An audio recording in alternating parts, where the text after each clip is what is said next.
सत्याग्रह आंदोलन में पहिल का हार स्वीकार कैले। शोषण शासन छोड़े के अंग्रेज लोग तैयार भइले।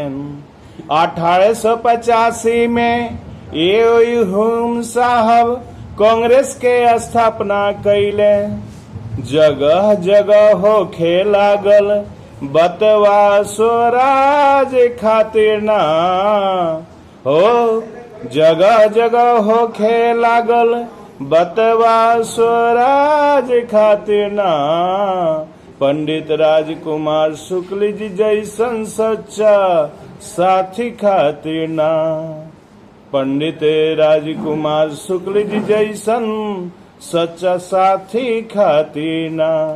चंपारण के आंगन में अइले मोर गांधी जी आजादी खातिर ना। ओ चंपारण के आंगन में अइले मोर गांधी जी आजादी खातिर ना।